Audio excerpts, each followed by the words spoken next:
हाँ जी।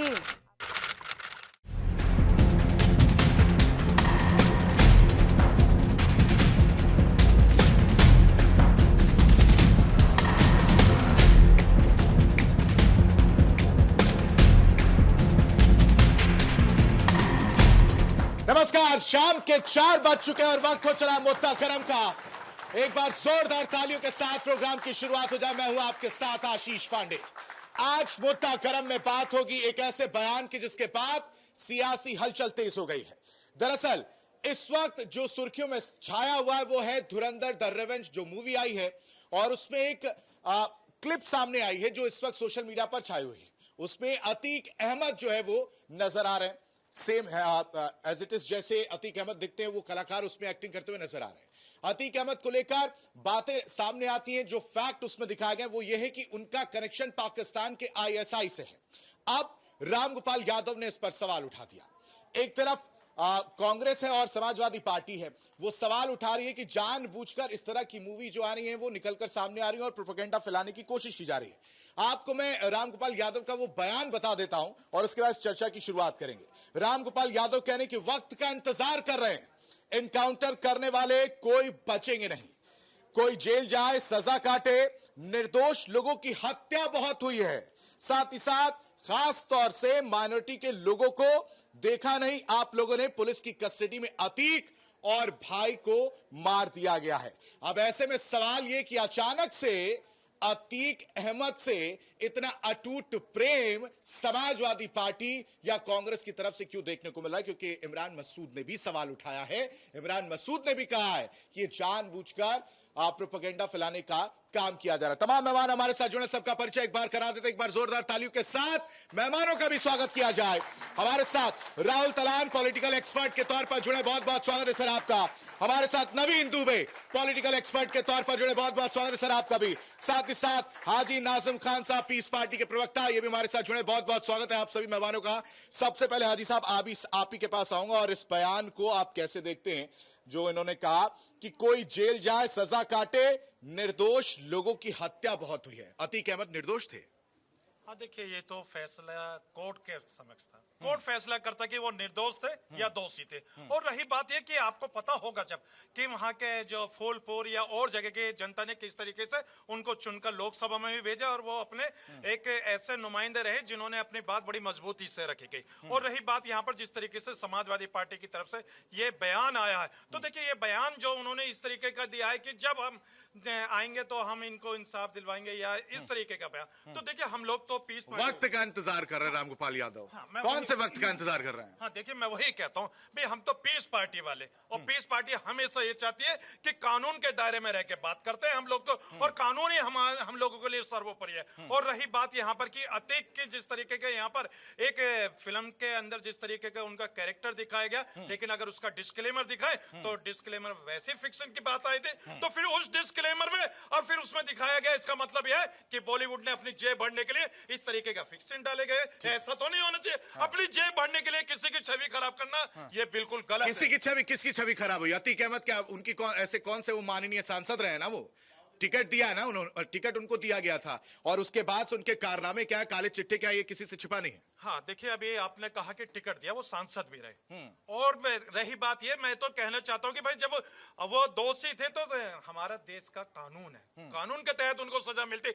लेकिन अगर ये कह देना फिल्म के अंदर उनके कैरेक्टर को दिखाना, अब ऊपर से डिस्क्लेमर पहले ही चला गया ये दिखाना कि इस फिल्म के अंदर फिक्शन है, तो जब सारी चीज काल्पनिक है तो फिर आपने कैरेक्टर कैसे दिखा दिया? ठीक है, ठीक है। आप ये तो कह रहे हैं कि डिस्क्लेमर चला, उसके बाद से जो कैरेक्टर है वो जानबूझकर इस तरह से चीजें की जा रही है, कैसे देख रहे हैं आप उनके? साथ ही साथ उनके बयान को भी कैसे देख रहे हैं? निर्दोष लोगों को मारा गया है, खासकर माइनॉरिटीज का ये जिक्र किया उन्होंने अपने बयान में। देखिए 27 में चुनाव होने वाले हैं यूपी में, तो रामगोपाल यादव जी अपना जो मैनिफेस्टो बनेगा उसका नाम रखेंगे बदलापुर द रिवेंज, और वो उसका नाम रखें और उसके अगले पेज पे लिखें, जब अगला पेज हो कि सबका बाप भाई सबका बदला लेगा तेरा फैसल, वो उसका डायलॉग था एक फिल्म का, तो वो वाला डायलॉग गैंग्स ऑफ वासेपुर का था, और ये वाला डायलॉग और उसमें लिखें कि इस देश में कानून नाम की कोई चीज नहीं रह गई है। रामगोपाल यादव जो कहते हैं वही सही है, उन्होंने बोल दिया कि निर्दोष लोग मारे गए, तो सारे के सारे निर्दोष थे, उसमें से एक अतीक अहमद और उसके भाई भी निर्दोष थे, क्योंकि क्योंकि रामगोपाल यादव जी ने बोल दिया है कि वो निर्दोष थे, तो अब सवाल उठाने की कोई बात नहीं रह जाती है। इस देश में अदालत नहीं है।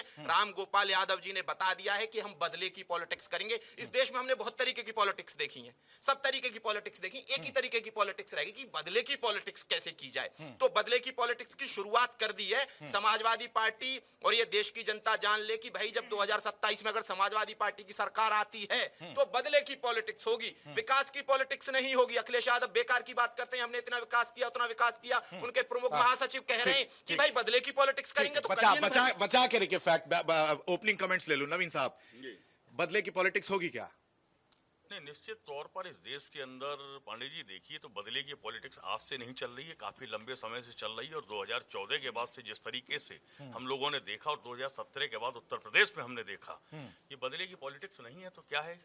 ब्राह्मणों को टारगेट करके बुलडोजर चलाए जा रहे हैं, माँ और बेटी को जिंदा जलाया जा रहा है प्रशासन के द्वारा, तमाम ब्राह्मण बेटियों के साथ बलात्कार हो रहे हैं और अपराधी जमानत पर खुले घूम रहे हैं। समाजवादी पार्टी का भी फैक्ट रख दीजिए, उनके समय में क्या होता समाजवादी था? पार्टी का भी मैं फैक्ट रख देता हूँ। देखिए ऐसा है, अतीक अहमद का राजनीतिक कैरियर 5 बार की विधानसभा विधायक रहे, 1 बार के सांसद, और उत्तर प्रदेश की कानून व्यवस्था के ऊपर बड़ी बड़ी डींगे हाँकने वाले, बड़ी बातें करने वाले, मुझे जरा ये बता दें कि जो व्यक्ति अपराधी था, मान लिया मैंने एक मामले में कन्विक्शन हुआ था, बावजूद इसके इतनी भारी भरकम पुलिस की फौज के बीच में अगर रात को कोई आके और 2 नौसिखिए लड़के गोली मार देते हैं, एट द स्पॉट हत्या हो जाती है, पुलिस हाथ पर हाथ बांध कर खड़ी रहती है। क्यों नहीं उत्तर प्रदेश की सरकार ने हिम्मत जुटाई, योगी जी की सरकार ने, कि इन दोनों अपराधियों ने जिन्होंने गोली मारी थी उनका नार्को टेस्ट होता, उनकी लाई डिटेक्टर टेस्ट होता, उनके पीछे कौन था उसका टेस्ट होना चाहिए थी, बड़ी जांच हो जानी चाहिए थी, सीबीआई जांच हो जानी चाहिए थी, क्यों नहीं की गई?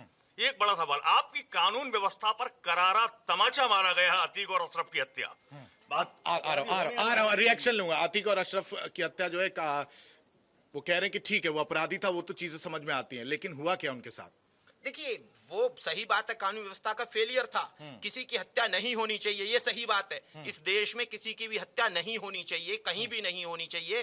इस देश में अदालतें हैं, उन्हीं को तय करने का अधिकार है ये। लेकिन अगर जो कोई घटना घट जाए उस पर सरकार को आप लपेट दें कि भाई अगर जो आपको ऐसी कानून व्यवस्था की बात करनी है तो फिर 2023 में जो 2023 की जो रिपोर्ट आई है एनसीआरबी की, देख लीजिए उत्तर प्रदेश ने कितना अच्छा परफॉर्म किया है। डेटा नेवर टेल ए लाई, ऐसे नहीं हो सकता ना, डेटा है आपके पास, देख लीजिए 2017 से पहले का डेटा देख लीजिए और 2017 के बाद का डेटा देख लीजिए, डेटा कंपैरिजन कर लीजिए। पढ़े लिखे लोग हैं, सब डेटा से पता चल जाएगा कि भैया कहां कानून व्यवस्था दुरुस्त हुई है, कहां खराब हुई है। खराब हुई है तो 100 बार कोसिए, जनता कोसे, अगर जो अच्छी हुई है तो फिर उसको एक्सेप्ट करिए कि भाई अच्छी हुई है। ठीक है, 17 से पहले और 17 के बाद की बात हो रही है। देखिए 17 से पहले की भी कानून व्यवस्था को हम लोगों ने देखा है, 17 के बाद की भी क्या देखा है, मैं जानना चाहता हूँ, क्या देखा आपने? 17 के पहले की जो कानून व्यवस्था थी उसमें क्लस्टर गुंडई थी, मोहल्लों गांवों छोटी छोटी जगह पर गुंडई थी, मोबाइल छीन लिए जाते थे, राहजनी होती थी, इसको स्वीकार करना पड़ेगा। सुरक्षा तंत्र भी उतना मजबूत नहीं होता था, हमारे पास इलेक्ट्रॉनिक सर्वेलांस उतना मजबूत नहीं होता था, ये स्वीकार करना पड़ेगा। समय की जो मांग हुई, समय की प्रगति के साथ साथ जैसे जैसे इलेक्ट्रॉनिक सर्वेलांस बढ़ा उसका असर पड़ा। लेकिन जिस तरीके से आप उठा उठा कर पैरों में गोली मार रहे हैं, हिरासत में लेके क्या किया जाए उनका? उन्हें तो अपराधियों का क्या किया जाए? अपराधियों का क्या किया जाए? नहीं मैं बता, इनकाउंटर अगर उनका ना किया जाए तो क्या किया जाए? तालिबानी व्यवस्था से फांसी पर लटकाइए, क्रेन लगा उनको क्या जान से पैर में गोली ना मारी जाए तो कहां मारी जाए? फिर मैं वही तो कह रहा हूँ, तालिबानी व्यवस्था का अनुपालन कर लीजिए और न्यायालय बंद कर दीजिए। आप ही की पुलिस न्याय करेगी, पुलिस स्टेट बना दीजिए। नहीं तो अपराधियों से हम लोग कहें आप खड़े रहिए बंदूक लेकर, हम तो हमारे पास जो बंदूक दी उससे आरती उतारा जाए। नहीं आप एक चीज बताइए, तालिबानी व्यवस्था का प्रतिपादन करेगी ये सरकार या संविधान और कानून का पालन? संविधान सबसे, मैं बता दे रहा हूँ ना, संविधान सबसे ऊपर है, संविधान के हिसाब से चलेगा। अगर ऊपर है तो पुलिस को ये अधिकार किसने दे दिया गोलियां मारने का? उसी संविधान में ये भी है ना। नहीं मैं एक और अपराध हुआ है, हरेन पांड्या की गुजरात में हत्या होती है, गृह मंत्री थे, 11 अपराधी पकड़े जाते हैं, 11 के 11 सबूतों के अभाव में बरी हो जाते हैं। तो क्या हरेन पांड्या ने आत्महत्या की थी? आखिर अपराधी कौन था, किसको बचाया गया और क्यों बचाया? दूसरा सवाल मैं करूंगा और हर मंच से मैं करता हूं कि संजीव भट्ट का अपराध क्या था? सच बोलना अगर अपराध था, और आज की तारीख में संजीव भट्ट जिस तरीके की सजा काट रहे हैं, ये सजा एक दिन इस देश के अंदर काले इतिहास में दर्ज होगी और जो लोग उसके पीछे हैं उनके भी नाम उजागर हों। देखिए कानून व्यवस्था की बात है, एक तरफ ये बोल रहे हैं कि कानून से सब कुछ होना चाहिए, कानून देखना चाहिए। आपके पास आ रहा हूँ। तो तालिबान वाला जिक्र किया उन्होंने, दूसरा संविधान के हिसाब से। मैंने तो संविधान चुना, आप बताइए। देखिए मैं भी संविधान चुनता हूं। अच्छा एक बात बताइए, अगर जो कोई पुलिस पे गोली चलाए तो पुलिस गोली ना चलाए, है ना? पुलिस को ये ट्रेनिंग दी जाती है। इनको नहीं, बताइए। इनको समझ में नहीं आएगा। पुलिस को ये ट्रेनिंग दी जाती है कि अगर जो आप कोई अपराधी भाग रहा है तो उसके पैरों में गोली मारी जानी चाहिए। पुलिस वही ट्रेनिंग उनके हिसाब से तो वो भी गलत है, कह रहे हैं वो। अरे इनके हिसाब से तो सब कुछ गलत है। अगर जो इस सरकार ने कुछ भी किया है, कोई भी अच्छा काम किया, पूछ लीजिए।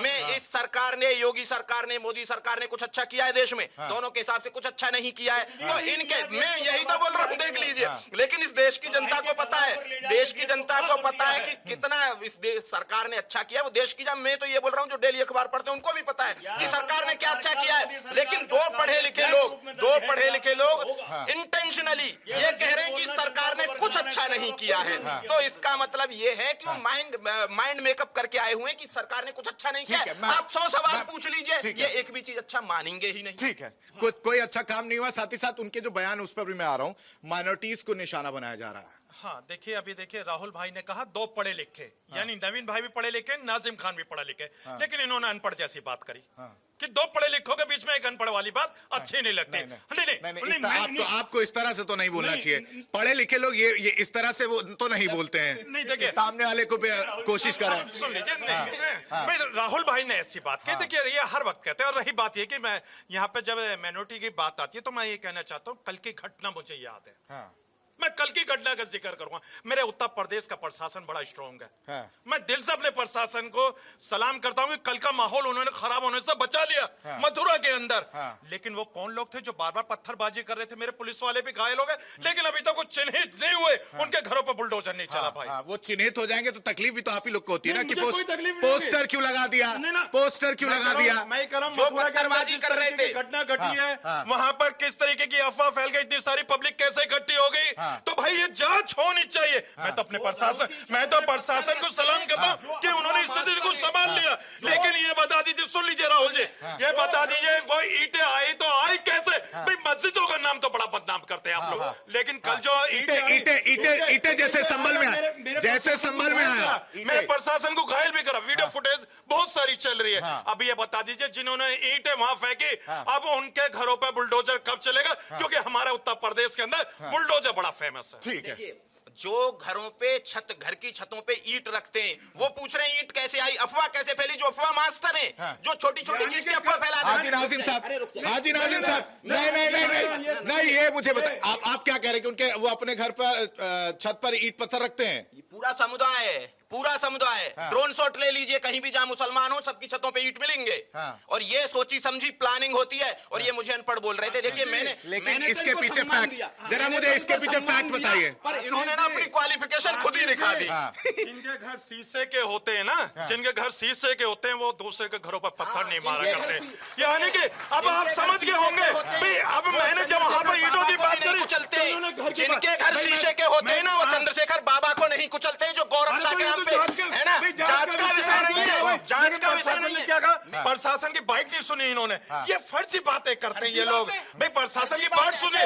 मैं मेरे मोबाइल के अंदर प्रशासन की बाइट है, प्रशासन ने खुलकर कहा कि भाई वहां पर देखिए मौसम किस तरीके से खराब था। प्रशासन ने हादसे की बात, प्रशासन को लीपापोती करनी है, प्रशासन को लीपापोती करनी है। मैं बोल रहा हूँ इस देश में जहाँ जहाँ मुस्लिम बाहुल्य, वहाँ गौकशी होती है नहीं होती है। गौकशी वाली बात तो बात सही कह रहे हैं ना, गौकशी तो हो ही रही है, उसको कंट्रोल किया जा रहा है धीरे धीरे। हाँ आशीष जी, देखिए मैं आपके चैनल पे बड़ी जिम्मेदारी के साथ कहता हूँ कि गाय हमारे हिंदू भाइयों की आस्था है।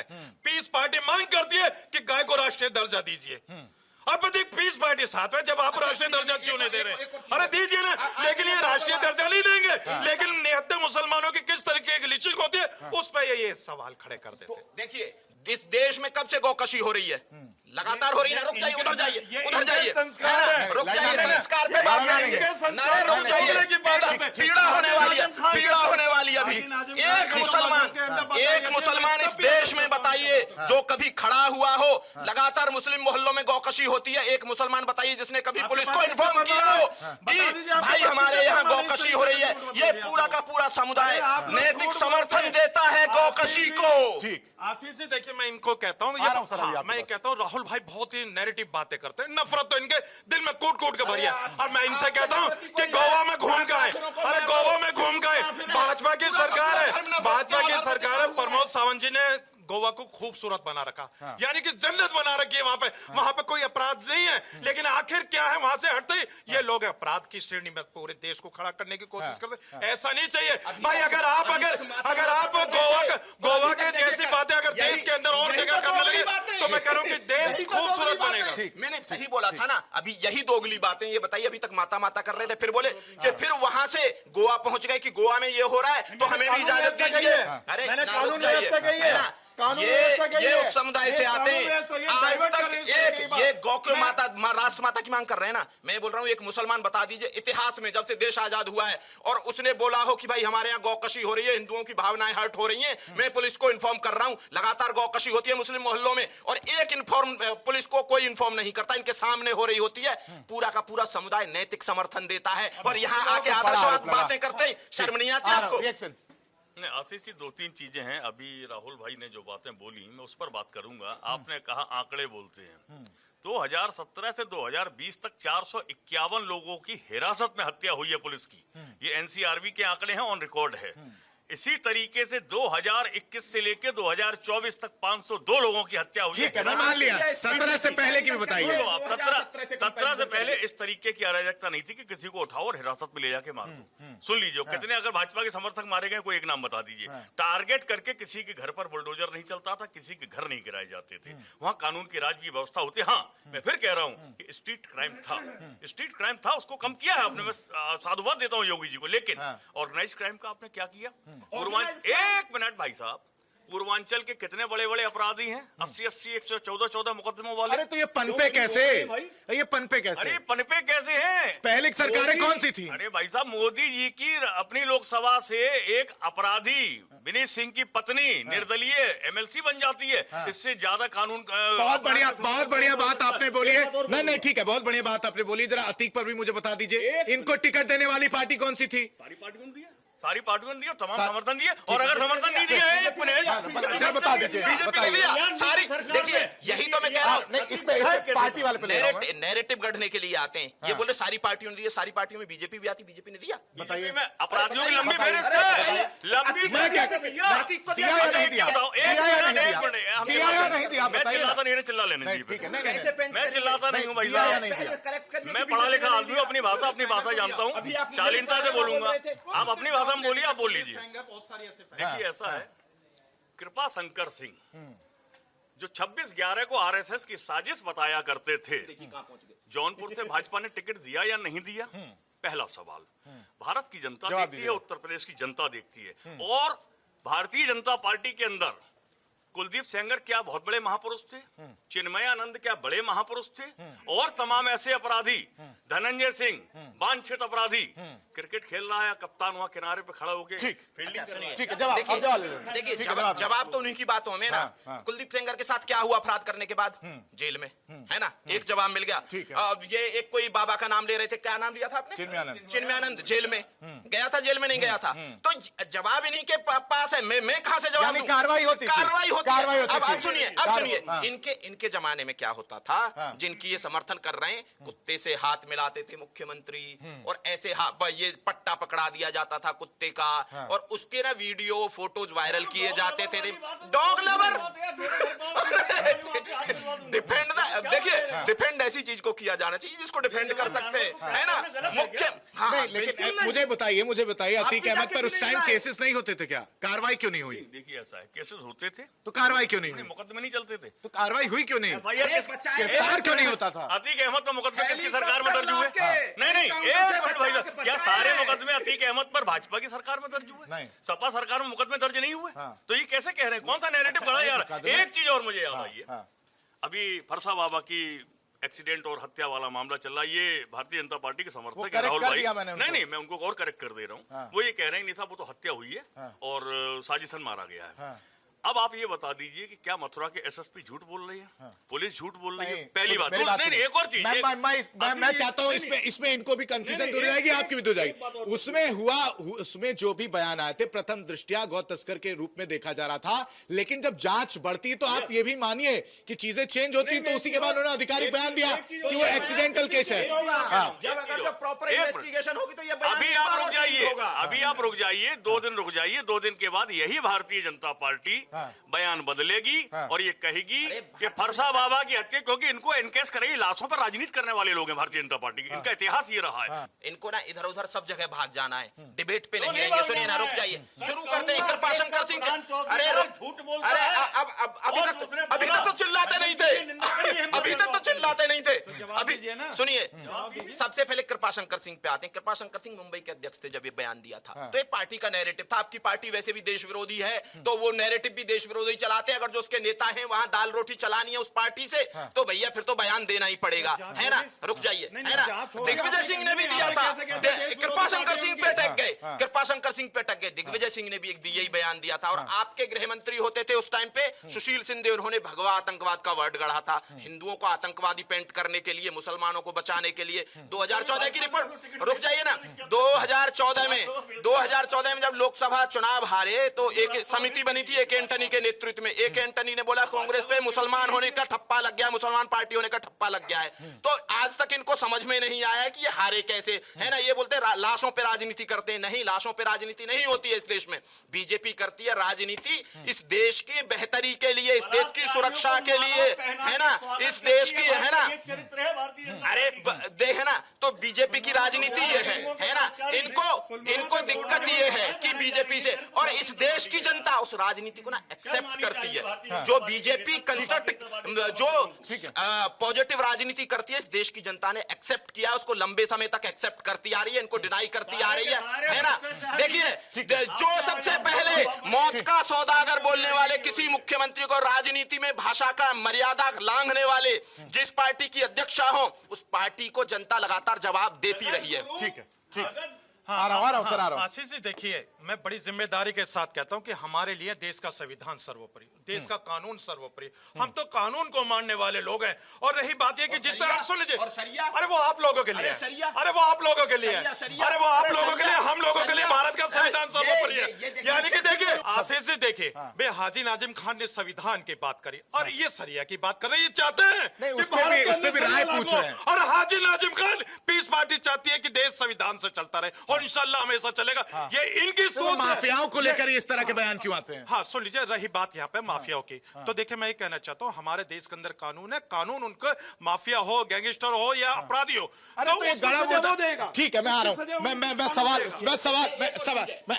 देखिए, एक और चीज बोल देता हूँ, माफिया हो, कानून, ये कानून की बात करेंगे, है ना? लेकिन जब याकूब मेनन मारा जाता है, उसके बाद लाखों मुसलमान, इस देशभक्त मुसलमान, अचानक उसके उस देशद्रोही के में जनाजे में जाते हैं मुंबई में। वो लाखों मुसलमान, ये बात नैतिकता की करते हैं। अनैतिक, सबसे ज्यादा अनैतिक है इस देश को पहले तोड़ने वाले, इस देश को विखंडित करने वाले मुसलमान, है ना? उन आतंकियों की लाशों को दफनाने की परमिशन ये देते और हमसे सवाल करते। देश के अंदर आतंकियों की लाशों को सरकार किसकी थी? सवाल लेने का समय नहीं आते, पढ़ लिख के नहीं आते। याकूब मेनन मरा था तब सरकार किसकी थी? कि जो आतंकियों की लाशें मेरे भारत की पाक सरजमी पे ना दफनाया जाए। मुस्लिम समाज भारत सरकार से यही मांग करता है कि आतंकियों की लाशों को उनके, लेकिन आतंकियों से जो कनेक्शन निकल रहा है जिन नामों का, उस पर जिक्र करें और उस पर राजनीति करें।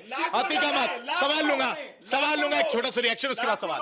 नहीं आशीष जी, मैं एक बात कह रहा हूँ, अभी राहुल जी ने बात कही कि याकूब मेनन निश्चित तौर पर वो आतंकी था, इसमें कोई दो राय नहीं। ये आपकी बात बड़ी कर, अरे भाई साहब, मैं वही, अरे वहीं से चीज उठाई है मैंने। याकूब मेनन आतंकी था, निश्चित तौर पर उसको फांसी दी गई, कोई बुराई नहीं है। प्रश्न इस बात का है कि जो PDP, जिसको भारतीय जनता पार्टी का नेतृत्व तो ये कहा करता था कि वो आतंकवादियों के पोषक है, समर्थक है, क्यों गठबंधन किया भाई आपने जम्मू का? क्या आप निंदा करने की हिम्मत जुटा पाएंगे कभी कि आतंकियों के पोषण करने वाली, संरक्षण देने वाली PDP क्यों गठबंधन किया था जम्मू कश्मीर में? मुझे ये जवाब दे दीजिए। ठीक है, सवाल इसका जवाब आप दीजिएगा, फिर सवाल जनता के से। आशीष जी, जो भी चर्चा हो रही है, समाजवादी पार्टी की स्थिति अभी ऐसी रह गई है कि परेशानी से सर के बाल तक सब झड़ गए, लेकिन पुरानी जेब में कंघी जो पहले थी सो अब भी है। हाँ। इनकी हालत बस इतनी रह गई है। आज भी वही राग अलाप रहे हैं। अतीक अहमद की हत्या की आप बात तो ये करते हैं। हाँ। अतीक अहमद किसकी सरकार में पोषित हुआ उसकी ये बात नहीं करेंगे। हाँ। विकास दुबे भी का भी एनकाउंटर हुआ है, वो भी मारा गया है उत्तर प्रदेश में। केवल मुस्लिम या हिंदुओं से मतलब नहीं है यहाँ पर। यहाँ पर केवल धर्म देखने का काम कौन कर रहा है? धर्म देखने का काम हमेशा समाजवादी पार्टी ने किया है, सो क्या? अब भी कर रही है। हाँ। पुरानी जेब में जो कंघी थी पहले सो अब भी है। हाँ। वही हो रहा है। बाकी बात ये नहीं करेंगे कि आप रिपोर्ट देख लीजिए। डेटा आया है उत्तर प्रदेश में क्राइम कितना एकदम जीरो हो गया है, और इनकी सरकार में क्राइम रेट क्या था ये बता दें अब। यही सवाल है मेरा इनसे। आपके पास भी सवाल है? हाँ, मेरे पास भी सवाल है। नाजिम साहब से मेरा एक सवाल है। कहते हैं कि बिना आग के धुआं नहीं उठता है। मेरा बस एक छोटा सा सवाल है कि क्या अतीक अहमद जो है, जिनके ऊपर आप लोग इतना बवाल कर रहे हैं, क्या वो बेकसूर थे? नहीं, हम लोग नहीं कर रहे हैं, ये समाजवादी पार्टी की तरफ से बयान आया। समाजवादी पार्टी की तरफ से मेरी तरफ से एक सवाल है उनके लिए कि क्या वो बेकसूर थे? क्योंकि आप लोग जो इतना बवाल कर रहे हैं कि उनको लेकर कंट्रोवर्सी हो रही है, झूठ है, तो क्या उस टाइम पे जो रिपोर्ट्स आई थी क्या वो गलत थी? ठीक है, बहुत बढ़िया, बताइए बताइए। नहीं, सवाल बहुत अच्छा। मैं पुरानी कंघी रखे हैं, बाल झाड़ते झाड़ते बाल चले गए, लेकिन फिर उसी कंघी से आप टकला खुजराते हुए नजर आ रहे हैं। मैं नहीं, वो कह रहे हैं, ये ध्यान नहीं, रखिएगा। मैं देखिए उन भाई को भी कह देता हूँ, टेक्नोलॉजी बड़ी फास्ट है, विंग आ रही है, वो आदमी लगा लेता, पता नहीं चलता कि असली है नकली है। उस बात को आप छोड़ दीजिए। और रही बात ये अभी जो इनका सवाल था, मैं कहता हूँ कि देश मेरा जो है संविधान से चलता, कानून से चलता। नहीं, सवाल कुछ और था जो उनका उस पहले जनता का। नहीं, ये शो जनता का है। जनता का जो सवाल है उसका जवाब मुझे चाहिए। उन्होंने ये कहा कि भाई साहब अतीक अहमद चले गए, विकास दुबे चले गए, लेकिन अभी भी धर्म वाला चश्मा इन्होंने पहना हुआ है। सुन तो लीजिए, देखिए फिर से आ रहा हूं। देखिए, हम लोग महिला का बड़ा सम्मान करते हैं। महिला के सवाल का जवाब हाजी नाजिम खान की नैतिक जिम्मेदारी है। और देखिए, मेरी पीस पार्टी तो महिलाओं के सम्मान में हमेशा खड़ी रहती है, और हम तो हमेशा एकता की बात करते हैं और हिंदू मुस्लिम के राज की बात करते हैं। और रही बात ये, मैं कहता हूं कि कानून से बड़ा देश के अंदर कोई नहीं है। चाहे अतीक हो, विकास दुबे हो, या कोई भी हो, उनके लिए कानून है। लेकिन फिर वही सवाल आ जाता है जो नवीन भाई ने कहा था। नवीन भाई ने कहा कि पुलिस की मौजूदगी में किस तरीके से। नहीं, जनता पहले, जनता फिर आ रहा हूं। बेकसूर मानते हैं उनको? बस एक छोटा सा सवाल बताइए। देखिए, ये फैसला कोर्ट करेगी। ये कोर्ट का फैसला है, और कोर्ट चाहे तो देखिए उनको दोषी करार देगी या निर्दोष करेगी, कोर्ट के ऊपर। लेकिन अब तो वो रहे नहीं, अब वो रहे नहीं, लेकिन उनके गुनाहों की फहरिस्त तो बहुत लंबी है ना, वो क्या झूठे हैं? हाँ, देखिए, अभी आपने कहा कि वो नहीं रहे, लेकिन उनका कैरेक्टर आज भी मौजूद है। है ना? तो गुड कैरेक्टर, बैड कैरेक्टर, वही तो वो पूछ रही हैं। ये तो कोर्ट फैसला करे। गुड, और जो फैक्ट हैं, जो तथ्य हैं, जो रिपोर्ट कह रही है, वो मैंने कहा कि जो भी रिपोर्ट है, जैसे भी फैक्ट हैं, वो सब कोर्ट के। ISI कनेक्शन की बात अतीक ने कबूली थी। ये आपके उसमें फैक्ट मैं चाहूंगा आपको दिखा भी दूंगा। इन्वेस्टिगेशन में ये बात कबूली थी। चार्जशीट, उमेश पाल की चार्जशीट में जवाब नहीं देंगे। ठीक है। सुनिए, मैं देता हूं आपके सवाल का जवाब। ये ना कुछ दिन बाद अगर जो इनकी सरकार आई तो ये बनवाएंगे मजार, और ये जाएंगे चादर चढ़ाने अतीक अहमद के यहाँ। ये इतना प्रिय है इनको अतीक अहमद, है ना? ये वो लोग हैं। और सुनिए, अरे जाइए उधर जाइए। भाई, मैं तो इंडिया डेली के यहाँ पे अपने मंच पे बात रखने के लिए। अतीक तो आपके बड़े प्यारे हैं, बड़े प्यारे हैं आप लोगों के। इनको भी जवाब दे दूं। ये बोल रहे थे कि भाई इतने लोग मारे गए, इतने ब्राह्मण मारे गए। देखिए, ये रहा डेटा 17 से 23 तक का डेटा है। 23 में उसकी NCRB की रिपोर्ट आई थी, है ना? रुक जाइए। 183 अपराधी मारे गए, 183 अपराधी मारे गए, जिनमें से 61 मुस्लिम थे, 18 ब्राह्मण थे, 16 ठाकुर थे, 15 जाट थे, गुज्जर थे। मैं फिर वहीं आऊंगा, मैं घुमा फिरा के वहीं आऊंगा। नहीं, सुनिए ना, नहीं, अपराधियों की कोई जाति नहीं होती है। नहीं, मुझे बताइए ना, अपराधियों की कोई जाति नहीं होती तो अपराधियों की जात क्यों ढूंढ रही है? अरे इन्होंने ब्राह्मण बोला सबसे पहले। इन्होंने ब्राह्मणों की बात उठाई थी सबसे पहले। कितने ब्राह्मण मारे गए, ब्राह्मणों को प्रताड़ित किया जा रहा है। अभी आपने कहा कि अपराधी की कोई जात नहीं होती। बिल्कुल नहीं होती, बिल्कुल मानता हूँ, आपकी बात को दिल से मानता हूँ। लेकिन मुसलमान अगर अपराधी हो तो ये बहुत एकदम उछलने लगते हैं कि मुसलमान अपराधी है। अरे भाई, अगर उसने अपराध करा तो उसको कोर्ट सजा देगा या आप लोग सजा देंगे? देखिए, मैं एक चीज बता रहा हूँ, वैसे इनके लिए आतंकवादियों का कोई धर्म नहीं होता है, जबकि इस दुनिया में सबसे इनके लिए क्या, आपके लिए भी नहीं होगा? मेरे लिए तो मुसलमान सबसे ज्यादा आतंकवादी हैं। मैं तो क्लियर बोलता हूँ। क्यों? अरे, मुसलमानों ने सबसे ज्यादा आतंकवाद फैलाया, इसीलिए मैं कोई मैं कोई स्यूडो सेकुलर थोड़ी हूँ कि ये बोल दूं नहीं भाई ना मुसलमान आतंकवादी नहीं होते। सबसे ज्यादा मैं ये बोल सकता हूँ कि हाजी नाजिम खान अच्छे मुसलमान हैं, लेकिन इसका मतलब ये नहीं जो आतंकवादी है वो मुसलमान नहीं है ना। सेना जो ISI के एजेंट भोपाल से पहले उनके सवाल का जवाब, उनके सवाल का जवाब। भाजपा का कार्यकर्ता था वो, सुबोध सक्सेना। सुनिए ना, उनके सवाल का जवाब आएंगे उस पे। कार्यकर्ता था, पदाधिकारी था ABVP उनके का। सवाल का क्या जानकारी नहीं होती आप लोग आ जाते हो डिबेट में। सुन लीजिए मेरी नहीं, बात। सुनिए ना, जो जनता ने पूछा अतीक अहमद आपकी नजरों में अपराधी था या नहीं? निश्चित तौर पर मैं कोई अतीक अहमद का ना फॉलोअर हूं ना बहुत बड़ा प्रशंसक हूं। अपराधी अपराधी होता है, इसके लिए कोई समर्थन नहीं किया जा सकता। बात नंबर 1। ठीक है। दूसरी बात, हाँ। अभी बात चल रही धर्म की राजनीति। धर्म की राजनीति की बुनियाद पर तो भारतीय जनता पार्टी खड़ी, उसने हिंदू और मुसलमान को बांटने का काम किया है सबसे पहले। उसके बाद वोट किसको चाहिए होते हैं? अभी सुन लीजिए ना, लाशों पर राजनीति करने वाली है भारतीय जनता पार्टी। यानी वोट किसको चाहिए होता मैं है? बता रहा हूँ आपको, वोट सबको चाहिए होता है। आज की तारीख में जिस तरीके की योजनाएं भारतीय जनता पार्टी लेके आ रही है, 80% मुसलमानों के लिए है। हाँ, तो मतलब अभी आप तो खुद ही फंस गए। अब आप खुद ही फंस गए। अभी आप कह रहे थे, नहीं 1 मिनट, आप खुद ही कह रहे, मैं आ रहा हूं। नहीं जहां नहीं, सुनिए नहीं जहां मुझे लगेगा कि मेरी बात सुनिए। हाँ तो मैं नहीं आप नहीं तय करेंगे मैं कब लगाऊंगा। जब मुझे लगेगा टोकने की जरूरत मैं बोलूंगा। नहीं वो आपकी इच्छा है, लेकिन आप अपनी बात पे खुद गए। नहीं मैं बात डिबेट करना नहीं, मैं बहिष्कार कर दूंगा आपके चैनल का। आज का मैं कभी नहीं आऊंगा। नहीं वो फिर आप उनको सही साबित कर रहे हैं। आप बताइए, आप उनको सही साबित कर रहे हैं ना, आप उन्हीं को तो सही साबित कर रहे हैं। खिसकनी शुरू हुई हिंदू मुसलमान से, हाँ। तो UGC लेकर आ गए। अब इन्हें दिखाई दे रहा है कि तब हमें दलितों को डोरे डालने पड़ेंगे, मुसलमानों को डोरे डालने पड़ेंगे, क्योंकि हाई कास्ट का समझदार वोटर आपसे खिसक चुका है। वो देख रहा है SC ST एक्ट माननीय सुप्रीम कोर्ट ने खत्म किया, आप जबरदस्ती कानून बनाकर दोबारा संसद से लेकर आए। तो आप कर क्या रहे हैं? देश को विभाजन के अलावा आपने किया क्या है इस देश के अंदर? सवर्णों को दलितों से बांटो, सवर्णों को पिछड़ों से बांटो, पिछड़ों को दलितों से लड़ाओ, और हिंदू को मुसलमान से लड़ाओ। और ये ऐसे रामगोपाल मिश्रा जाने कितने हमारे देश के अंदर मारे गए। ये किसकी उत्पत्ति, किसकी विचारधारा है? कौन कितने कमलेश तिवारी मारे जाएंगे और क्या किया गया इस देश के अंदर? केवल हिंदुत्व की आग लगा के, कच्ची भावनाओं को भड़का के आप अपनी राजनीतिक रोटियां सेकने का काम लाशों पर करते हैं। शर्म आनी चाहिए। ये आरोप आप पर लग रहा है कि आप लोग बांटने का काम करते हैं। समाजवादी पार्टी हो, कांग्रेस हो, इन्हें कोई बांटने का इनको काम नहीं करते। जो MY समीकरण आता है वो फालतू है, उनको इससे मतलब नहीं है। भूरा बाल साफ करो किसका था? किसने बोला था? उसमें सवर्ण थे या नहीं थे? उनको मारने की बात करने वाले इनके अचानक से वो हो जाते हैं, पितृपुरुष बन जाते हैं। अरे ये तो बिल्कुल एकदम बड़ी अच्छी राजनीति कर रहे थे। एक बात बताता हूं, देखिए इस देश में ये गोपाल मिश्रा की बात कर रहे हैं, मैं बोल रहा हूं उत्तर प्रदेश में 17 से 23 तक कितने दंगे हुए? डेटा देख लीजिए। 2 सांप्रदायिक हिंसा हुई है, बहराइच और बरेली, है ना? अखिलेश यादव जी के शासन काल में 600 से ज्यादा सांप्रदायिक हिंसा हुई, जिनमें 200 से ज्यादा लोग मारे गए। सांप्रदायिक हिंसा, सांप्रदायिक हिंसा करने वाले जब सत्ता पे आ जाते हैं, चोर के हाथ में जब चाबी खजाने की होती है तो चोरी नहीं होती है। दंगाइयों के हाथ में जब सत्ता की चाबी होती है तो दंगे नहीं होते हैं। देखिए मतलब दंगा आप करा रहे हैं, आप लोग सत्ता मांगे, आप दंगा नहीं करा रहे हैं। घुमा फिरा के सारा काम आप ही कर रहे हो, फिर राजनीति करते हैं। ये है प्रशासन, कठोर मुख्यमंत्री, कठोर निर्णय लेने वाला मुख्यमंत्री की वानगी है कि अगर जो आप करोगे। देखिए ये क्या हो रहा था, मैं 2013 के मुजफ्फरनगर दंगों की बात कर देता हूं। 2013 में मुजफ्फरनगर दंगे हुए, वहां से जब आजम खान ने क्लियर फोन करके बोला कि एक एक मुसलमान को छोड़ा जाए और मुसलमानों पे और जाटों को पकड़ा जाए और मारा जाए, ये क्लियर बात है। हम दंगे, ये सरकार ना किसी को ये बोल रही कि दंगे करो, रोकने की कोशिश कर रही है, कठोर कोई उसमें हो। कल जो पकड़े गए, जो 17 लोग पकड़े गए जिसकी ये बात कर रहे हैं कि वो पत्थर मार रहे थे, ये कर रहे थे, माहौल खराब कर रहे थे, वो सारे के सारे हिंदू समर्थक हैं एक एक। और प्रशासन ने बिल्कुल नहीं सोचा कि ये हिंदू समर्थक है, उनको पकड़ा गया, डिटेन किया गया कि किसी को भी कानून व्यवस्था बिगाड़ने की इजाजत नहीं दी जाएगी। दक्ष चौधरी के नेतृत्व में जो लड़के गए थे सारे के सारे डिटेन है। हाँ देखिए, मैंने तो प्रशासन की खुल के तारीफ करी थी।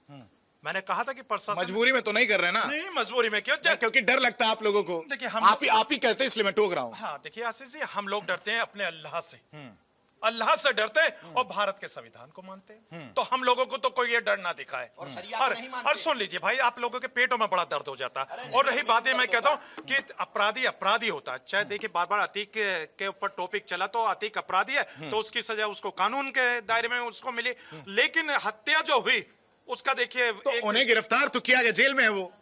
तो पूछा गया, अभी नवीन भाई ने क्या कहा था कि उनका नार्को टेस्ट हुआ, होना चाहिए था, पता तो चले कि उस जाल के अंदर और कौन कौन लोग शामिल थे, तो होना चाहिए। लेकिन खैर मैं ये कहता हूं कि हम लोग सुन लीजिए, मैं ये कहता हूं कि अपराधी अपराधी होता है, अपराधी के ना कोई धर्म होती है ना कोई जाति होती है, और अगर अपराध उसने करा तो उसको कानून के तहत सजा मिलनी चाहिए। और रही बात ये यहाँ पर कि इन्होंने अभी कहा कि 17 लोगों को पकड़ा गया कि उन्होंने हिंदू नहीं देखा। अरे भाई अगर वो मुसलमान भी होते, अगर वो उन्होंने वहां माहौल खराब करने की कोशिश करते तो कानून उनको भी नहीं पकड़ता, कानून सर्वोपरि है। अरे नहीं लेकिन आप, अरे तो मैंने तो कानून की बात करी है, कानून अच्छा था जो उन्होंने माहौल खराब होने से बचा लिया।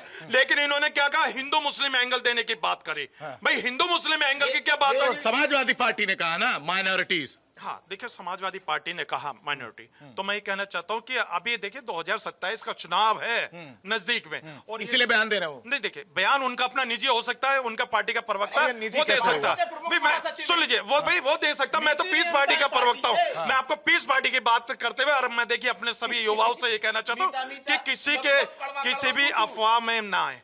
ये देश आपका ही, उत्तर प्रदेश आपका, इसको आप ये मान रहे कि अफवाह फैलाया जा रहा है, आप ये मान रहे कि अफवाह फैलाया जा रहा है, आप ये मान रहे हैं? मुझे ना एक और अफवाह क्लियर करनी है। बार बार संविधान की बहुत चर्चा करते हैं, अच्छी बात है, मैं हिंदू, मेरे लिए संविधान के ऊपर कोई धार्मिक किताब नहीं है, मेरे लिए संविधान सर्वोपरि है। मैं इनसे ये पूछना चाहता हूं कि आपके लिए शरिया और संविधान में से चुनने का जब मौका मिलेगा तो क्या चुनेंगे?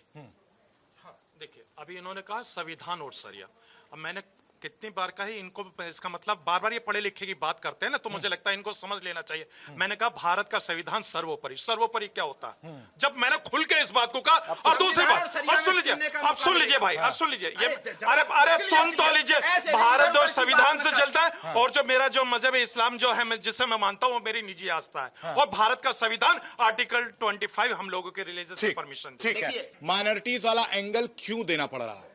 अरे मैं तो बोल रहा हूँ, जब सरकार आई थी तो सरकार ने बोला था सबका साथ सबका विकास। मुसलमान नहीं मानते इस सरकार को, ये मुसलमानों की गलती है। बाकी बताइए, क्या मुसलमानों को किसी चीज में कमी रही है? घर नहीं मिले इनको, सबसे ज्यादा घर मिले, सबसे ज्यादा आयुष्मान का फायदा इन्होंने उठाया, राशन का सबसे ज्यादा फायदा ये उठा रहे हैं। मैं तो ये बोल रहा हूँ, उसके बाद भी उसके ये वोट नहीं करते बीजेपी को, ये बोलते हैं कि हिंदुओं की पार्टी है। शर्म तो इनको आनी चाहिए ना। इस देश का संविधान सबसे अच्छा फॉलो किया है, कोई सूडो सेकुलरिज्म नहीं, कोई हिंदुओं के साथ मतभेद नहीं, कोई हिंदुओं के साथ मनभेद जवाब नहीं, आप वो बीजेपी ने किया है। मुसलमानों के लिए गीत नहीं ठीक है, अब मुझे लगता है इसका जवाब उनको और इनको आप ही देंगे।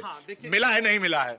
हाँ, सही बोलिएगा, राजनीति से इतर। हाँ, आप सुन तो लीजिए। अब इन्होंने कहा कि मुसलमानों को इनको सबसे ज्यादा योजनाएं मिली, इन्होंने ऐसा कहा। भाई 80 करोड़ लोगों को राशन दिया गया, तो मैं इनसे पूछना चाहता हूं कि 80 करोड़ में कितने मुस्लिम समाज के परसेंटेज बता देना। और रही बात यह कि भाई आपने 80 करोड़ लोगों को राशन की बात तो करते हैं आप लोग, रोजगार की बात नहीं करते। कहां से अगर आप रोजगार की बात करते तो 80 करोड़ लोगों को राशन लेने की जरूरत नहीं पड़ती।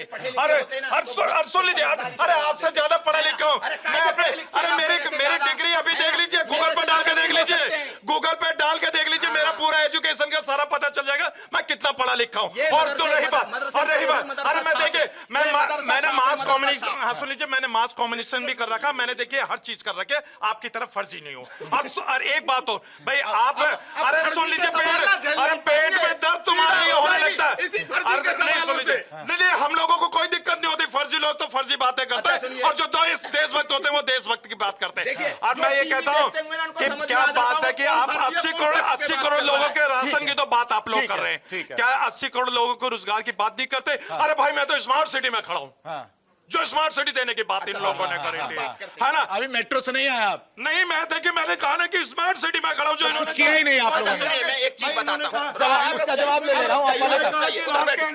सुन लीजिए, रात के अंदर में महिला भी सुरक्षित होकर चलेगी, तो मैं अपनी मनीषा वाल्मीकि बहन को कैसा भूल जाऊं? मैं अंकिता भंडारी को कैसा भूल जाऊं? मैं उन्नाव के बेटे को कैसा भूल जाऊं?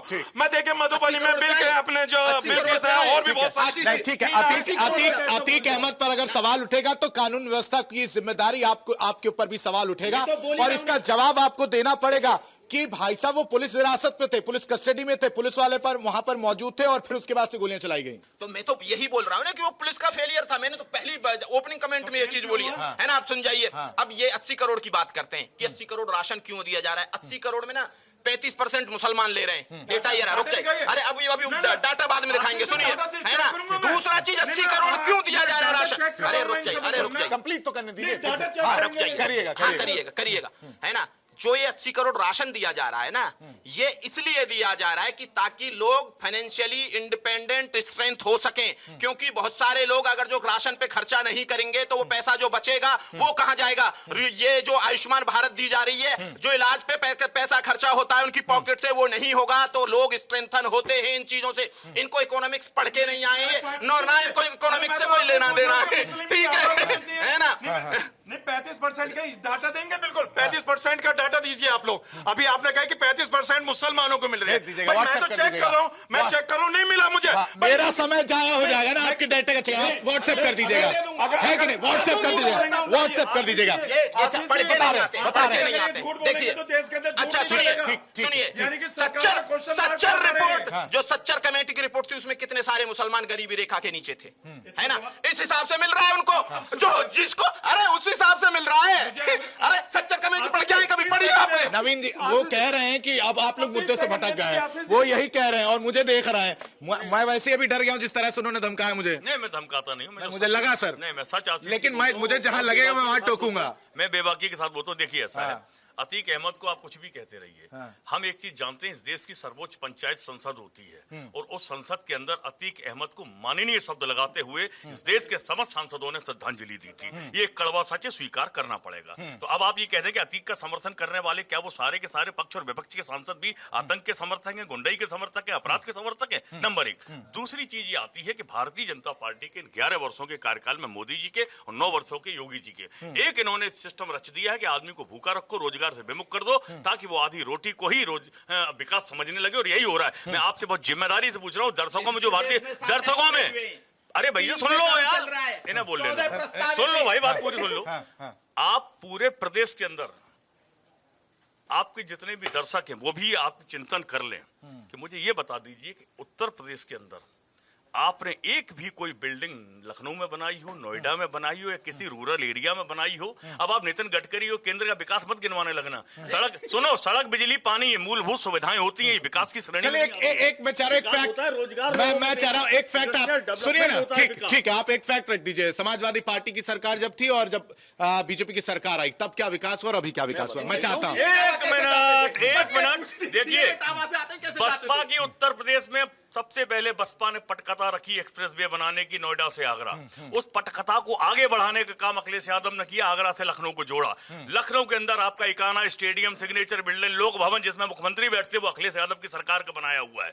तमाम ऐसे भवन हैं जो लखनऊ के अंदर बनाए गए। सिग्नेचर बिल्डिंग उत्तर प्रदेश की पुलिस की, आप एक बिल्डिंग नहीं, हाँ वो ले लेते ना। ये बिल्डिंग खेलने लग गए। अरे बस विकास बताइए आप। मैं बता रहा हूँ, इस देश में 7 एक्सप्रेसवे रनिंग है, 7 एक्सप्रेसवे। ये इन्होंने 2 की बात की, बाकी 5 बताइए किसने बनवाए, है ना। 3 पे काम चल रहा है, 14 प्रस्तावित है ना। अरे रुक जाइए ना, है ना। दूसरी चीज ये बात करते हैं कि उत्तर प्रदेश में रोजगार नहीं है। कितना इन्वेस्टमेंट आया उत्तर प्रदेश में, बताइए ना। अरे बताइए ना। बुलंदशहर नाम बता दिया, बुलंदशहर। क्रॉकरी पढ़ के आए आप? नहीं, इन्वेस्टमेंट नहीं, सुनिए, इन्वेस्टमेंट की बात हो रही है। अब मेरी बात सुनिए, नहीं इन्वेस्टमेंट की बात हो रही है। नहीं ठीक है, नहीं इन्वेस्टमेंट की बात हो रही है। और इन्वेस्टमेंट की अगर बात करेंगे, देखिए नहीं सुनिए, इस तरह नहीं, अगर इन्वेस्टमेंट की बात हो रही है तो मुझे यहां पर बताना पड़ेगा कि 17 से पहले लोग इन्वेस्ट करने से पहले सोचते थे, लेकिन 17 के बाद उत्तर प्रदेश में इन्वेस्टमेंट हुआ या नहीं? कहाँ दिखाई दे रहा, बता दीजिए कौन सी। आप एक इंडस्ट्री गिनवा दीजिए। इतने एग्जीबिशन हो रहे हैं की फैक्ट्री को जमीन आवंटन अखिलेश की सरकार में हुआ था। सुनिए, बुनियाद किसने रखी? अब आप सुन लीजिए, कौन सी इंडस्ट्री आप गिनवा दीजिए मुझे। और कौन सी इंडस्ट्री लाई है? एमओयू इन्वेस्टमेंट अरे आपके समय में लेकर आए वो फर्जी निकली। एक यूनिवर्सिटी लेकर आए वो फर्जी निकली। आपके समय में अरे तो दिख नहीं रहा, आपको दिख नहीं रहा। प्रधानमंत्री आवास योजना, मुख्तार अंसारी की जो बिल्डिंग जमीन थी उसको तोड़वा के दोबारा बनाया गया, वो किसकी सरकार में बनी है? ये करने के अलावा वो डेवलपमेंट है क्या? फिर वही बात हो, क्यों किसी को घर मिल रहा है वो डेवलपमेंट नहीं है? कैसी बात कर रहे हैं? घर मिल रहा है तो नहीं मिल रहा है? गरीबों को घर मिल रहा है, फिर वही बात है। आपकी तो वही बात हो गई कि हेड भी आपका हो गया, टेल भी आपका हो गया। बताइए, मैं बोल रहा हूँ, अच्छा एक बात बताइए, घर विकास में नहीं आता। अच्छा मैं बोल रहा हूँ सिंपल इकोनॉमिक्स बताता हूँ, 4 लाख करोड़ का इन्वेस्टमेंट यूपी में, 4 लाख करोड़ का, जो OMU हुए उनकी बात ही नहीं करूंगा मैं, 4 लाख करोड़ का इन्वेस्टमेंट यूपी में, रोजगार क्यों नहीं होगा? अरे कहीं पैसा आता है, सुनिए मैं आई ओपनिंग बात बोलता हूँ, 17 से पहले आप जब यमुना एक्सप्रेसवे से इटावा जाते थे, उससे पहले कोई इन्वेस्टमेंट दिखता था यमुना एक्सप्रेसवे के आसपास कर? मैं बोल रहा हूँ अलीगढ़ में डिफेंस कॉरिडोर, लखनऊ में डिफेंस कॉरिडोर, इनको नजर ही नहीं आ रहा है ना? ये यमुना एक्सप्रेस, जेवर एयरपोर्ट, ये विकास नजर आना चाहिए आपको, लेकिन घर विकास के हिसाब से नहीं, इनके लिए विकास घर नहीं है। हाँ देखिए आशीष जी, देखिए भाई मैं बड़ी जिम्मेदारी के साथ कहता हूँ कि रोजगार जरूरत है, रोजगार है तो घर भी बना लेंगे, और रोजगार नहीं है तो घर भी बेच देंगे वो लोग अपना, कि बच्चों को पालने के लिए कुछ ना कुछ तो करना ही पड़ेगा। और रही बात यहाँ तो पिछली सरकार ने क्यों नहीं सोचा? भाई सुन लीजिए, एक बात और थी, बार बार यहाँ सच्चर कमेटी की बात हुई थी, तो देखिए सच्चर कमेटी की रिपोर्ट में बाकायदा ये लिखा था कि भारत के मुसलमानों के हालात दलित से बदतर है, लेकिन उससे पहले मैं जाता हूं आर्टिकल 341 जो 10 अगस्त 1950 को बैन कर दिया गया था। भाई वो धर्म जाति के आधार भी तो बैन किया गया। भाई अगर हिंदू धोबी है तो उसको आरक्षण है, मुस्लिम धोबी है तो उसको आरक्षण नहीं है। अगर सुन लीजिए, अरे सुन लीजिए, ज्यादा मत बोलिए। ठीक है, अब अपराध पे आते हैं। आपको नहीं लगता अपराध कम हुआ तो सरकार को इसका क्रेडिट देना चाहिए? ये तो प्रशासन का फेलियर है। नहीं फेलियर क्यों, उनको क्रेडिट जाना चाहिए ना। नवीन साहब आप देंगे कि नहीं? अगर क्राइम कम होता तो देखिए अपराध कम कैसे हुआ है, आप थाने जाके देख लीजिए FIR दर्ज होती है कि नहीं होती। और मुरादनगर में सुन लेना, पड़ोस में थाने में एक व्यक्ति शिकायत करने जाता है, थाने से बाहर निकलता हत्या हो जाती है, हम कहां से मान लें अपराध कम हो गया? आप बता दो। आप ये कह रहे हैं बलात्कार कम हो गए, महिलाओं पर अत्याचार कम हो गया, कहां कम हो गया? उत्तर प्रदेश एनसीआरबी का रिपोर्ट के आंकड़े बता रहे हैं देश के अंदर नंबर 1 पर है महिलाओं पर अपराध। उत्तर प्रदेश महिलाओं पर अपराध में उत्तर प्रदेश नंबर 1। आप कह रहे अपराध कम हो गए? यूपी में भाषण होते टीवी पे बोलने तो अपराध 17 से लेकर 23 तक 16 अपहरण, बस 16 है ना। नेशनल औसत से बहुत ज्यादा कम। यूपी में महिलाओं के खिलाफ अपराध नेशनल औसत से बहुत ज्यादा कम। अरे अब देखिए कहां पहुंच गए भाई। मुझे ये बताओ ना, ये गोल पोस्ट चेंज क्यों होती है? जब मैं जवाब देने लगता हूं, जब इनके झूठ खोलने लगता हूं, ये गोल पोस्ट चेंज क्यों हो जाता है? बोल रहे भ्रष्टाचार पे आ जाइए, भ्रष्टाचार पे बताइए कहां भ्रष्टाचार है? वो तो कह रहे क्रेडिट, वो कुछ ऐसा हुआ ही नहीं जिसमें क्रेडिट दिया, आप तो फिर भी मान रहे हैं। हाँ देखिए, जहां प्रशासन अच्छा काम करता तो हम दिल से प्रशासन को उसके बात के लिए मुबारकबाद भी देते। अभी मैंने देखिए मथुरा की बात करी थी, बिल्कुल मुबारकबाद के पात्र हैं वो। और रही बात ये कि देखिए उत्तर प्रदेश की बात करते हैं और यहाँ अपराध की बात करते हैं। हाँ अपराध की बात करते हैं। अतीक, देखिए आपका जो टॉपिक था अतीक का था, तो मैं कहता हूं कि अतीक अपराधी था, उसके लिए मान तो रहे कम से कम आप अपराधी। सुन तो लीजिए, मैंने कहा कि अपराधी था तो उसके लिए देश का कानून है, कानून सर्वोपरि। तो कानून तो काम कर ही रहा था, वो अब मार दिया गया, फिर उसको भी पकड़ा गया, उससे भी तकलीफ है। मैं ये कह रहा हूं ISI कनेक्शन उसका निकला है। मैं ये कह रहा हूं ISI कनेक्शन निकला है उसका, उस पर कुछ नहीं कहेंगे आप? नवीन भाई ने जो फैक्ट दिए थे, नहीं नवीन भाई ने जो बात कही तो उसमें भी तो गौर करा जाए। हाँ जी नवीन भाई, आपने जो बात कही बिल्कुल सही कही, नार्को टेस्ट होना चाहिए था उन लोगों का, क्यों नहीं हुआ? लेकिन बात ये आती है कि देश संविधान से चलेगा, देश का कानून हम लोगों के लिए। नार्को टेस्ट नहीं करा आपने, इसलिए सवाल पूछा जा रहा है, किसको छुपाने की और बचाने की कोशिश की जा रही है? जिन्होंने ये बोला कि वो हिसाब किताब हो गए, या हम वो राम गोपाल जी ने जो बोला है वो उनकी पार्टी है, उनकी पार्टी के पास बहुत सारे वकील हैं, एक को तो बहुत बड़े वकील को राज्यसभा भी दे रखा है। अपील करें सुप्रीम कोर्ट में, जाएं भैया कि नार्को टेस्ट होना चाहिए, इनका कानून है ना इस देश में, है ना। अरे मैं कह रहा हूं देखिए, जितना अतीक का यहाँ समर्थन हो रहा है ना, दोनों लोग चादर चढ़ाने जाएंगे जब मजार बनेगी, चादर चढ़ाने। चादर का तो नहीं पता, लेकिन अखिलेश यादव जाते थे कि नहीं जाते थे? अखिलेश यादव क्या जाते थे? मैं खुद गया हूँ अजमेर शरीफ और मैंने चादर चढ़ाई है। नहीं, मैं अतीक के लिए बात कर रहा था। सुन लो यार, मैं अतीक की मजार की बात कर रहा हूँ। उर्स में चादर बेचती है नहीं बेचती है? मैं अच्छा सुनिए ना, नहीं नवीन जी मैं अतीक की बात कर रहा हूँ। अतीक इस देश के अंदर एक माननीय सांसद था और उस माननीय सांसद को इस देश की सर्वोच्च संसद जो कानून बनाने का अधिकार रखती है, उसने सादर श्रद्धांजलि अर्पित की थी। इसलिए अगर अतीक आतंकवाद और ISI का समर्थक था तो मुकदमा सारे सांसदों पर चलना चाहिए। और पद की जो गरिमा होती है, जो पद का महत्व होता है, उसका कोई वैल्यू नहीं है। नहीं, पद आतंकवादी को लाके आप संसद में बैठा नहीं, लोगे। आतंकवादी को अगर आतंकवादी हम तो संसद में जनता बैठा- टिकट क्यों दिया? 5 साल का टिकट क्यों दिया आप लोगों ने? सांसद था वो। टिकट क्यों दिया आप लोगों ने? अरे भाई साहब, टिकट तो किसी को दी थी, भारतीय जनता पार्टी ने भी टिकट उसके दिया पीछे की तो रणनीति की बात हो रही है। टिकट क्यों दिया? आप ये बताओ, कुलदीप सिंह वोट चाहिए थे, वोट चाहिए थे, कुलदीप सिंह डरते थे, क्योंकि अपराधी थे सुनिए, जो चार्जशीट है, जो पिक्चर, उसमें ये बताया गया कि सरकार बनाने में उसका कितना बड़ा हाथ होता था। तो क्या ये डर था विपक्षी पार्टियों को टिकट देने का? अगर नहीं देंगे तो सरकार नहीं बनेगी, कोई मजबूरी थी? जिस पार्टी के मुखिया हेलीकॉप्टर लेके अपराधियों को बचाने की, एनकाउंटर से बचाना है, इसीलिए अपना हेलीकॉप्टर भेज देते हो और खुद जाते हो और लेके चले जाते हो, वो तो समर्थन करेंगे ही ना। और उनको जरूरत भी है समर्थन करने की। देखिए है क्या कि ये वोटों की लड़ाई है ना, अचानक से है ना। चुनाव के दौरान भारतीय जनता पार्टी इसी देश के कानून ने राम रहीम को, आसाराम को सजा दी हुई है। जेल में है दोनों जेल में। पेरोल लेना किसी भी अपराधी का अधिकार है। वो पेरोल पे अगर जो बाहर आता है, बार बार पेरोल मिल सकती है। इस देश के संविधान में ये वर्णित है कि किसी भी अपराधी को अगर जो उसका आचरण अच्छा है तो बार बार पेरोल दी जा सकती है ना। अभी तक संविधान की बात कर रहे थे दोनों। ये संविधान से ऊपर थोड़ी ना हो गए आप। वो तो संविधान डिसाइड कर रहा है। अभी तो आप संविधान की बात कर रहे थे ना कि संविधान बड़ा है। हाँ देखिए आशीष जी, मैंने तो पहले भी संविधान की बात करी थी और संविधान हम लोगों के लिए सर्वोपरि है। मैं फिर वही बात कर रहा हूँ कि देखिए वो नहीं मान रहे हैं। देखिए हम लोग वो नहीं मान रहे हैं, उनको बोलिए आप। आशीष जी देखिए हम उधर देख के बोलिए। हाँ आशीष जी देखिए, मैं कानून का फिर उधर देखना पड़ेगा आपको। दोस्ती नहीं निभानी है, दोस्ती नहीं निभानी है। जो सही है, जो अभी तक आप बोलते थे वही बोलिए। वो तो नहीं मान रहे हैं। देखिए मेरी अपनी आजादी है बोलने की, आप मुझ पे प्रेशराइज नहीं, मुझे देख के नहीं, मैं चाह रहा हूं उनको देख के तो बोलिए। ये तो विनती कर रहा हूं, चलिए, मैं प्रेशर नहीं। अरे मैं विनती कर रहा हूं, मैं रिक्वेस्ट कर रहा हूं। ये देखिए, ये पीस पार्टी की खासियत है कि आंखों में आंखें डाल के बात करती है, सच्चाई की बात करती है। देखिए नवीन भाई ने बिल्कुल बात जो कही उन्होंने सही कही, उनके अपने तर्क थे, उन्होंने अपने तर्कों पे बात कही। और हाजी नाजिम खान पीस पार्टी की गाइडलाइन के अकॉर्डिंग आपसे बात करता है। और देखिए हम लोगों के लिए देश का संविधान सर्वोपरि है और देश का कानून सर्वोपरि है। मैं बार बार इसी वही संविधान छोड़ देता, पेरोल दे देता, उससे भी तकलीफ है। वही संविधान अगर जुर्म ना साबित हो तो तकलीफ है। वही संविधान अगर लेट हो जाए तो तकलीफ है।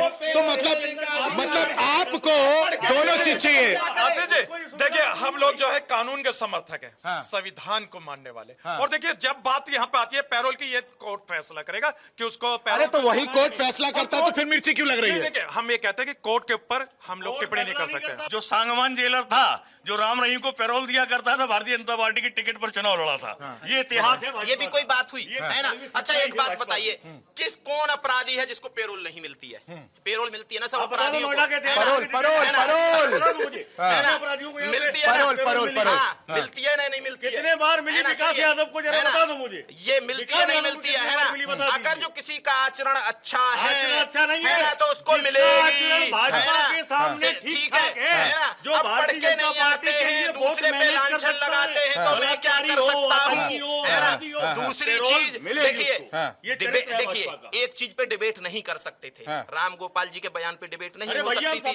तो कभी इधर कभी उधर, कभी उधर कभी उधर, पूरे देश में घूम के आ गए, है ना। और लास्ट में भी घेर नहीं पा रहे, है ना, घेर नहीं पा रहे, है ना। करिए नहीं ठीक है, आप सुनिए। नहीं, एक मिनट, नहीं, मेरी बात सुनिए। आपने जो कहा, आपने करेक्ट किया, विच इज वेरी गुड, मैं उसको सलाम करता हूं। लेकिन कुछ मामलों में कोर्ट भी कुछ मुजरिमों को, कुछ लोगों को पैरोल दे सकती है। आप ये ज्ञान दुरुस्त कर लीजिएगा, मैं आपको बताना चाह रहा हूं, क्योंकि मैंने देख लिया। आप भी देख लीजिएगा। फिलहाल कोई बात नहीं, मैंने कर लिया, इसीलिए मैंने आपको करेक्ट किया। आप उससे बहुत बड़े हैं और बहुत तहजीब के साथ मैंने इसलिए आपको करेक्ट किया। ठीक है, चलिए फिलहाल मुद्दा गर्म में अभी के लिए बस इतना ही। तमाम मेहमानों का हमारे साथ जुड़ने के लिए बहुत बहुत शुक्रिया। फिर अगले दिन किसी और मुद्दे के साथ हाजिर होंगे। दीजिए इजाजत, नमस्कार। देखिए इंडिया डेली 24/7 अब आपकी स्मार्ट टीवी पर। इंडिया डेली मौजूद है सभी डिजिटल प्लेटफॉर्म पर लाइव और लगातार। इंडिया डेली 24/7 हर दिन राष्ट्र को समर्पित।